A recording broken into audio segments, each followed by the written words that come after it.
Hello everyone, welcome to English tutorials. আজকের ক্লাসে আমরা ইনফিনিটিভ নিয়ে আলোচনা করব।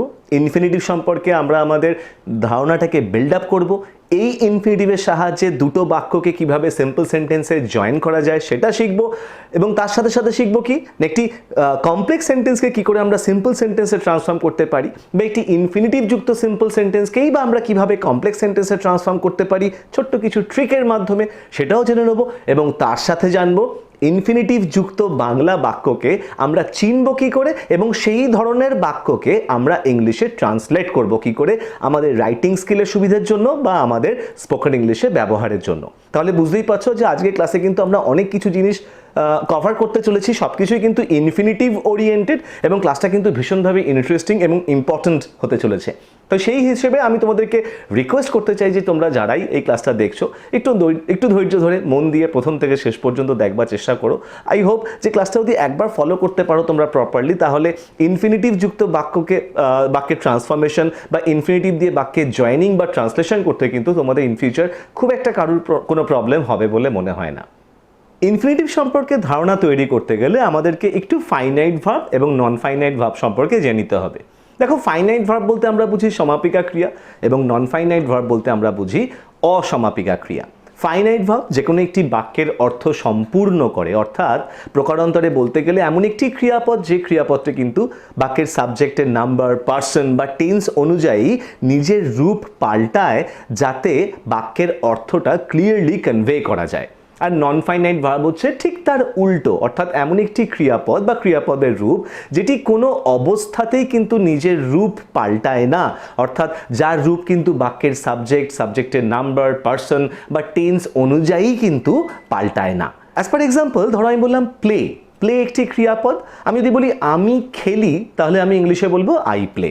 যদি বলি সে খেলে, তাহলে বলবো হি প্লেজ। যদি বলি আমি খেলছি, তাহলে বলবো আই অ্যাম প্লেইং। যদি বলি আমি খেলেছিলাম, তাহলে আমি বলবো আই প্লেড। অর্থাৎ দেখো, প্রত্যেক ক্ষেত্রে প্লে ভার্বটা কিন্তু বাক্যের সাবজেক্টের নাম্বার, পার্সন বা টেন্স অনুযায়ী নিজের রূপটা পাল্টাচ্ছে। কিন্তু নন ফাইনাইট ভার্ব হিসেবে যখন আমরা প্লেকে ব্যবহার করব, তখন কিন্তু সেটার রূপ পাল্টায় না। আমাদের ইনফিনিটিভ হচ্ছে এই নন ফাইনাইট ভার্বেরই একটা রূপ। নন ফাইনাইট ভার্বকে তিন ভাগে ভাগ করা যায়, অর্থাৎ পার্টিসিপল, জিরান্ড এবং ইনফিনিটিভ। অলরেডি আমরা পার্টিসিপল নিয়ে একটি ক্লাস করে নিয়েছি, যেখানে আমরা পার্টিসিপল নিয়ে ডিটেল আলোচনা করেছি ট্রান্সফরমেশনের জন্য, এবং ঠিক সেই একই রকমভাবে এবার আমরা ইনফিনিটিভ সম্পর্কে আইডিয়াটা করব। তাহলে ইনফিনিটিভ আমরা গঠন করব কি করে? দেখো, ইনফিনিটিভ জেনারেলি একটি প্রিপোজিশন টু এর পরে ভার্বের বেস ফর্ম বা ভার্বের প্রেজেন্ট টেন্সের রূপকে বসিয়ে তৈরি করা যায়। অর্থাৎ তুমি যে কোনো ভার্বের আগে যদি টু বসাও, তাহলে কিন্তু সেই ফরমেশনটাকে আমরা ইনফিনিটিভ বলবো। As per example, to play, to read, to see, to write, etcetera etcetera. এবার এই ইনফিনিটিভের সাহায্যে আমরা করব জয়নিং। প্রথমে জয়নিং করবার জন্য বা ট্রান্সফরমেশনের জন্য যে ট্রিকটার কথা আমি তোমাদেরকে ক্লাসের প্রথমেই বলেছিলাম, এবার সেই ট্রিকটা একটু আমরা বুঝে নিই, তাহলেই কিন্তু জয়নিং বা ট্রান্সফরমেশনের ক্ষেত্রে আমাদের কাছে ব্যাপারটা অনেক ইজি হয়ে যাবে। দেখো, জেনারেলি, আমি কিন্তু বলছি জেনারেলি, অর্থাৎ সাধারণত যখন দুটো বাক্যকে ইনফিনিটিভের সাহায্যে যোগ করবার বা জয়েন করবার কথা হয় সিম্পল সেন্টেন্সে, তাহলে জেনারেলি দেখতে পাওয়া যায় যে ওই দুটি বাক্যের মধ্যে একটি কার্য থাকে বা কাজ থাকে, এবং সেই কাজের একটি উদ্দেশ্য থাকে। অর্থাৎ অ্যাজ পার এক্সাম্পল, ধর আমি বললাম ছেলেরা স্কুলে যায়, এটি একটি বাক্য, তারা সেখানে পড়াশোনা করে। অর্থাৎ যদি আমি কার্য বা কাজ হিসেবে ছেলেদের স্কুলে যাওয়ার বাক্যটাকে কনসিডার করি, তাহলে এই যে কাজ, অর্থাৎ ছেলেদের স্কুলে যাওয়া, এই যাওয়ার উদ্দেশ্য বা পারপাসটা কি না, তাদের সেখানে পড়াশোনা করা। এই কাজ এবং উদ্দেশ্য আমাদেরকে খুঁজে নিতে হবে যখন আমাদেরকে দুটো বাক্য দিয়ে বলবে যে এই দুটি বাক্যকে সিম্পল সেন্টেন্সে জয়েন করো। অনেক সময় বলেও দিতে পারে যে ইনফিনিটিভের সাহায্যে যোগ করো, বা বলতে পারে সিম্পল সেন্টেন্সে জয়েন করো। সে দুটি ক্ষেত্রে কিন্তু আমরা ইনফিনিটিভের প্রয়োগ করব। যে বাক্যটিকে আমরা উদ্দেশ্য হিসেবে কনসিডার করব, সবসময় মনে রাখবো সেই বাক্যের ক্রিয়াপদটির সাথে আমাদেরকে ইনফিনিটিভকে ফর্ম করতে হবে। অর্থাৎ ছেলেরা স্কুলে যায়, তারা সেখানে পড়াশোনা করে। একটু আগেই বললাম স্কুলে যাওয়াটা হচ্ছে কাজ আর পড়াশোনা করাটা হচ্ছে উদ্দেশ্য বা পারপাস। যেক্ষেত্রে পড়াশোনা করা এই যে ক্রিয়াপদ, এই ক্রিয়াপদটির সাথে আমরা ইনফিনিটিভ ফর্ম করব। পড়াশোনা করা ইংলিশ কি হবে? স্টাডি। তাহলে ইনফিনিটিভের ফর্মেশন কি হবে? না টু স্টাডি। তাহলে আমি বলতেই পারি ছেলেরা স্কুলে যায়, অর্থাৎ the boys go to school. এটা আমি ট্রান্সলেট করলাম প্রথমে। তারা কেন যায় সেখানে, তাদের উদ্দেশ্য কি? না তারা সেখানে পড়াশোনা করে, তার জন্য আমরা ইনফিনিটিভটাকে ফর্ম করে নিয়েছি, they go to school to study. দেখো এই যে বাক্যটা আমরা ফর্ম করলাম, এই বাক্যটা কিন্তু একটি সিম্পল সেন্টেন্সে আমরা ফর্ম করেছি, কারণ এই বাক্যতে একটি মাত্র ফাইনাইট ভার্ব রয়েছে এবং দ্যাট ইজ গো, এবং বাক্যটা কিন্তু ইনফিনিটিভের সাহায্যে জয়েন হয়ে গেছে। আরও কিছু উদাহরণ এবার আমরা দেখে নেব। প্রত্যেক ক্ষেত্রে শুধু এইটুকুনি মাথায় রাখবে যে দুটি বাক্যের মধ্যে দেখবে একটাতে কার্য রয়েছে এবং তার পরের বাক্যটাতে উদ্দেশ্য রয়েছে। উদ্দেশ্যের সাথে আমরা ইনফিনিটিভ ফর্ম করে দুটি বাক্যকে সিম্পল সেন্টেন্সে জয়েন করব। তবে এর কিছু ব্যতিক্রমও থাকে, সেই ব্যতিক্রমী একটি বাক্য কিন্তু আমি উদাহরণ হিসেবে তোমাদের জন্য দিয়ে রাখবো। তাহলে চলো দেখে নেওয়া যাক উদাহরণগুলো কি কি আছে। তাহলে দুটি সিম্পল সেন্টেন্সকে আমরা একটি সিঙ্গল সিম্পল সেন্টেন্সে জয়েন করব। দেখো প্রথম যে বাক্যটি আমি দিয়েছি সেখানে লেখা রয়েছে he came here yesterday, he wanted to see me. অর্থাৎ সে গতকাল এখানে এসেছিল, he wanted to see me, সে আমার সাথে দেখা করতে চেয়েছিল। তাহলে হি কেম হিয়ার ইয়েস্টারডে এটা হচ্ছে আসল কার্য এবং তার উদ্দেশ্যটা কি ছিল? না আমার সাথে দেখা করা। মজার কথা দেখো এখানে অলরেডি উদ্দেশ্য পোর্শনে বা উদ্দেশ্যের যে বাক্যটা রয়েছে পরের বাক্যটি, এখানে কিন্তু অলরেডি ইনফিনিটিভটা দেওয়াই রয়েছে, তোমাকে শুধু সেটুকুনি ইউজ করতে হবে। তাহলে উত্তর কি হলো? না he came here yesterday to see me. ঠিক একই রকমভাবে পরের সেন্টেন্সটি, the boys went to Kolkata, their purpose was visiting the zoo. অর্থাৎ ছেলেরা কলকাতা গিয়েছিল, তাদের উদ্দেশ্য ছিল চিড়িয়াখানা দেখা। The boys went to Kolkata to visit the zoo. এখানে কিন্তু দেখো উদ্দেশ্যের ক্ষেত্রে ইনফিনিটিভটা দেওয়া ছিল না, আমি ওখানে ইনফিনিটিভটা ফর্ম করে নিয়েছি মুখ্য ক্রিয়াপদ যেটা কিনা উদ্দেশ্য বোঝাচ্ছে সেই ক্রিয়াপদটির সাথে। কলকাতা যাওয়ার মুখ্য উদ্দেশ্য কি ছিল? না চিড়িয়াখানা দেখা, ভিজিট করা। তাহলে সেই ভিজিটের সাথেই কিন্তু আমি ইনফিনিটিভটাকে ফর্ম করেছি টু ভিজিট ইউজ করে। একই রকমভাবে 3 নম্বর বাক্যটা, we it we live.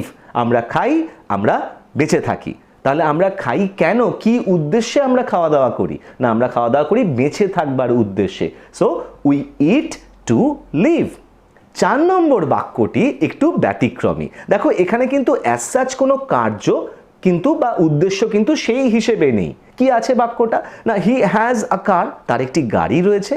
He wants to sell the car, সে চায় গাড়িটা বেচে দিতে। তাহলে তার এমন একটা গাড়ি রয়েছে যে গাড়িটা সে বেচতে চায়। ঠিক সেই হিসেবেই আমি এখানে ইউজ করেছি কিরকমভাবে? না he has a car to sell, তার একটা গাড়ি আছে বেচতে অর্থাৎ বা বেচবার জন্য। এটা কিন্তু ঠিক কার্য এবং উদ্দেশ্যের মধ্যে পড়ছে না। পরীক্ষার ক্ষেত্রে তোমাদের এইরকম ভাবেও কিন্তু বাক্য আসতে পারে। তাহলে আশা করব কাজ এবং উদ্দেশ্য এই যে পয়েন্টটা আমি তোমাদের কাছে ক্লারিফাই করতে চাইলাম সেটা তোমরা বুঝতে পেরেছো। এরপরে আমরা চলে যাব ট্রান্সফরমেশনের ক্ষেত্রে এই একই বাক্যগুলিকে নিয়ে। দেখো he came here yesterday to see me, অর্থাৎ এই বাক্যটা দেখে আমরা বুঝতেই পাচ্ছি যে বাক্যটি সিম্পল সেন্টেন্সে রয়েছে, তার কারণ এই বাক্যে কেবলমাত্র একটি ফাইনাইট ভার্ব রয়েছে এবং সেটা হচ্ছে কেম। এই বাক্যটিকে আমরা কমপ্লেক্স সেন্টেন্সে ট্রান্সফর্ম করব। শুধুমাত্র কিছুই নয়, এক্ষেত্রেও কিন্তু আমরা কাজ এবং উদ্দেশ্য বা পারপাসটাকে ব্রেক করব একটা লিঙ্কারের সাহায্যে। কিরকম ভাবে করেছি? না হি কেম হিয়ার ইয়েস্টারডে, সে গতকাল এখানে এসেছিল। কেন এসেছিল? বিকজ, কারণ হি ওয়ান্টেড টু সি মি। এখানে আমি হি ওয়ান্টেড টু সি মি কেন করলাম? ওয়ান্টেড কেন করলাম না? জাস্ট বিকজ বাক্যটি কিন্তু পাস্ট টেন্সে রয়েছে। যদি বাক্যটি প্রেজেন্ট টেন্সে থাকে বা ফিউচার টেন্সে থাকে তোমাদের কিন্তু সেক্ষেত্রে একটু খেয়াল রাখতে হবে যে তোমাদের কিন্তু বাক্যে যে ভার্বটিকে তোমরা ইনপুট করছো সেই ভার্বটি যেন ওই টেন্সের সাথে কোঅর্ডিনেট করে। একই রকমভাবে পরের বাক্যটি, the boys went to Kolkata to visit the zoo. কি হয়েছে উত্তর? না the boys went to Kolkata because, কারণ they wanted to visit the zoo. We eat to live, আমরা খাই বাঁচতে, কি করেছি না we eat because we want to live. দেখো এই প্রথম তিনটি বাক্যতেই আমরা বিকজ লিঙ্কার ব্যবহার করেছি, আমরা এখানে অ্যাজ লিঙ্কারও ব্যবহার করতে পারতাম, এবং বিকজ বা অ্যাজ যে লিঙ্কারই আমরা ব্যবহার করি না কেন আমরা কিন্তু বাক্যটিকে অ্যাডভার্বিয়াল ক্লজে নিয়ে গিয়ে বাক্যটিকে কমপ্লেক্স সেন্টেন্সে ট্রান্সফর্ম করেছি। এই প্রসেসটা তোমরা অ্যাপ্লাই করতে পারো, তাহলে কিন্তু তোমাদেরও কিন্তু ব্যাপারটা করতে আশা করি খুব একটা প্রবলেম হবে না। তবে অলওয়েজ এটা মাথায় রাখবে যে এটা কিন্তু একটা জেনারেল রুল, অনেক রকমের ব্যতিক্রমী বাক্য থাকতে পারে যে ক্ষেত্রে হয়তো একটু অন্য রকমভাবে তোমাদেরকে ভাবতে হতে পারে, অর্থাৎ যে ক্ষেত্রে অ্যাডভার্বিয়াল ক্লজের ব্যবহার কিন্তু সবসময় নাও হতে পারে। যে সমস্ত বাক্যের ক্ষেত্রে কিন্তু কাজ এবং উদ্দেশ্য পরিষ্কারভাবে বোঝা যায় না, যেমন পরের বাক্যটি he has a car to sell, তার একটা গাড়ি আছে বেচতে। এক্ষেত্রে দেখো কাজ এবং উদ্দেশ্য কিন্তু অ্যাজ সাচ খুব একটা পৃথক করা যাচ্ছে না, অর্থাৎ সেই হিসেবে কোনো অ্যাকশন বা কোনো কাজের উল্লেখ কিন্তু এই বাক্য থেকে আমরা পাচ্ছি না। সেক্ষেত্রে আমরা কি করেছি না he has a car which he wants to sell, অর্থাৎ এখানে আমরা লিঙ্কার নিয়ে এসেছি হুইচ, বাক্যটির অর্থটাকে আমরা বুঝেছি যে তার একটা গাড়ি আছে যে গাড়িটা সে বেচতে চায়, সেই জন্য আমরা হুইচ লিঙ্কার ব্যবহার করেছি গাড়ির জন্য, বেচতে চায় হি ওয়ান্টস টু সেল। এক্ষেত্রে আমরা সাবঅর্ডিনেট ক্লজটা তাহলে করলাম কি which he wants to sell, এবং এই সাবঅর্ডিনেট ক্লজটা কিন্তু রয়েছে রিলেটিভ ক্লজ বা অ্যাডজেক্টিভ ক্লজে, অর্থাৎ ইনফিনিটিভ দিয়ে বাক্যকে কমপ্লেক্স সেন্টেন্সে ট্রান্সফর্ম করবার সময় মেইনলি মূলত আমাদের হয় অ্যাডভার্বিয়াল ক্লজের ব্যবহার করতে হবে, না হলে রিলেটিভ ক্লজের ব্যবহার করতে হবে।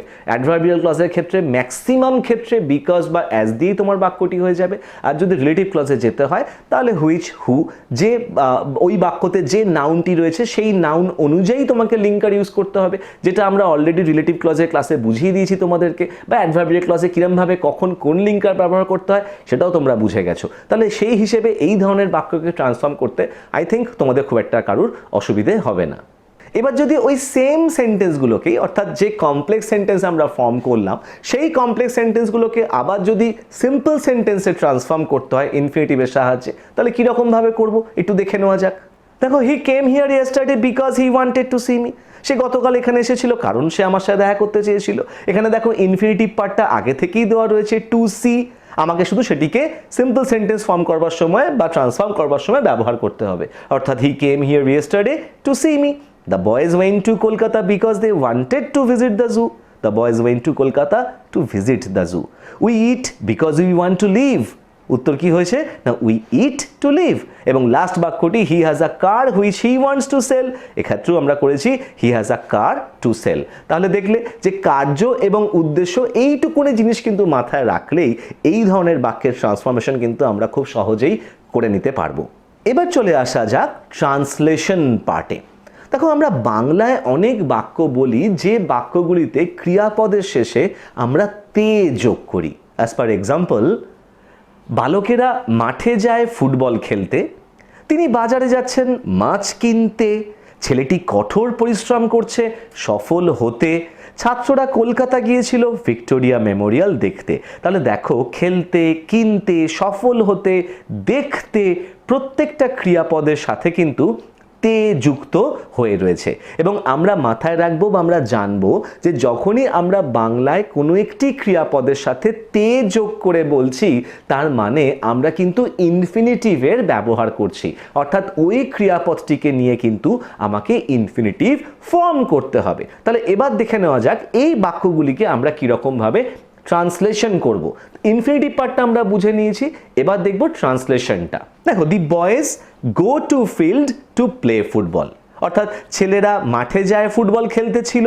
এই বাক্যটি প্রেজেন্ট ইনডেফিনাইট টেন্সে ছিল, ছেলেরা মাঠে যায় এই অংশটুকুনি আমি প্রেজেন্ট ইনডেফিনাইটে করেছি। কেন যায়? খেলতে যায়, অর্থাৎ উদ্দেশ্য কি ছিল? খেলাটা, তার জন্য টু প্লে কি খেলতে যায়? ফুটবল খেলতে যায় লিখে দেওয়া হয়েছে। পরেরটা he is going to market to buy fish, অর্থাৎ তিনি বাজারে যাচ্ছেন মাছ কিনতে। এই বাক্যটি কিন্তু প্রেজেন্ট কন্টিনিউয়াসে ছিল, তার জন্য he is going to market present continuous টেন্সে লেখা রয়েছে। এবং কিনতে টু বাই ইউজ করেছি, কি কিনতে যান? মাছ কিনতে যান, ফিশ পরে লেখা হয়ে গেছে। তারপরেরটা ছিল ছেলেটি কঠোর পরিশ্রম করছে সফল হতে, অর্থাৎ এক্ষেত্রেও বাক্যটি প্রেজেন্ট কন্টিনিউয়াসে ছিল। তার জন্য আমরা দি বয় ইজ ওয়ার্কিং হার্ড, ছেলেটি কঠোর পরিশ্রম করছে, এই অংশটুকুনিকে করে নিয়েছি। কেন কঠোর পরিশ্রম করছে? সফল হতে। সফল হওয়া ইংলিশ সাকসিড, তার জন্য আমরা টু সাকসিড করেছি। এবং লাস্ট বাক্যটি ছিল ছাত্ররা কলকাতা গিয়েছিল ভিক্টোরিয়া মেমোরিয়াল দেখতে, অর্থাৎ এই বাক্যটি কিন্তু রয়েছে সিম্পল পাস্ট টেন্সে, কলকাতা গিয়েছিল। তার জন্য আমি করেছি the students went to Kolkata. কেন গেছিল কলকাতা? না to see Victoria Memorial, Victoria Memorial দেখতে। তাহলে বুঝতে পারলে যে ইনফিনিটিভ আমরা কীরকমভাবে একটি বাংলা বাক্য থেকে চিনব এবং কিভাবেই সেই বাক্যটিকে আমরা ইংলিশে ট্রান্সলেট করব। এক্ষেত্রেও কিন্তু নিয়মটা একই, অর্থাৎ জয়নিং, ট্রান্সফরমেশন এবং ট্রান্সলেশন, এই তিনটি ক্ষেত্রেই যেটা আমরা মানে মেন কথাটা এটা আমরা জানলাম সেটা হচ্ছে যে আমাকে কার্য এবং উদ্দেশ্যটাকে খুঁজে নিতে হবে। যে কাজটার কথা হবে, যে বাক্যটি বা যে অংশটি কাজের কথা বলবে আমরা সেটিকে আলাদা করে লিখব, উদ্দেশ্যর ক্ষেত্রে কিন্তু আমরা ইনফিনিটিভের প্রয়োগ করব। এইভাবে যদি তোমরা একটু ভাবনা চিন্তা করে নিজেরা বাড়িতে প্র্যাকটিস করো তাহলে আই থিঙ্ক খুব একটা কারোর কোনো প্রবলেম হবে না। এর বাইরেও কিন্তু বেশ কিছু ব্যতিক্রমী বাক্য থাকে যে বাক্যগুলিতে আমরা ইনফিনিটিভের প্রয়োগ করে ট্রান্সফরমেশন, জয়নিং ইত্যাদি ইত্যাদি কাজকর্ম করতে পারি। তবে মাধ্যমিক, উচ্চ মাধ্যমিকের ক্ষেত্রে অন্তত আমি তোমাদেরকে আমার অভিজ্ঞতা দিয়ে বলতে পারি যে এই যে প্রসেসটা আজকে আমি তোমাদেরকে শেখালাম, এই প্রসেসটার মধ্যেই কিন্তু যাবতীয় ট্রান্সফরমেশন বা যাবতীয় জয়নিং কিন্তু চলে আসবে। যদি এই প্রসেসটা তোমরা একবার বুঝে যাও তাহলে কিন্তু মাধ্যমিক বা উচ্চ মাধ্যমিকে তোমাদের কারোরই খুব একটা কোনো প্রবলেম আর হবে না। যাই হোক, তাহলে ইনফিনিটিভের ক্লাসটা আজকে আমরা এখানেই শেষ করলাম। বেশ কিছু ছোট ছোট টপিক ইনফিনিটিভকে নিয়ে আমরা শিখলাম, জানলাম। আশা করবো যে তোমরা ব্যাপারটা বুঝতে পেরেছো এবং খুব একটা কারোর প্রবলেম নেই।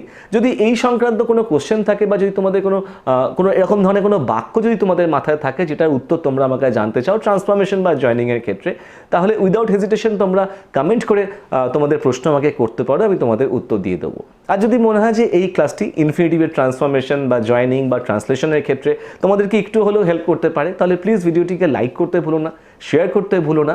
ইংলিশ টিউটোরিয়ালস চ্যানেলটিকে যদি হেল্প করতে ইচ্ছে করে, সাপোর্ট করতে ইচ্ছে করে, তাহলে প্লিজ সাবস্ক্রাইব করে নিও, বেল আইকনটাকে প্রেস করে রেখো যাতে ভবিষ্যতে এই ধরনের ভিডিওর নোটিফিকেশনটা তোমরা প্রথমেই পেয়ে যাও। ইন দ্য মিন টাইম সকলে ভালো থেকো, stay safe, keep watching English tutorials, keep learning, and thank you so much for giving me your time. Thank you.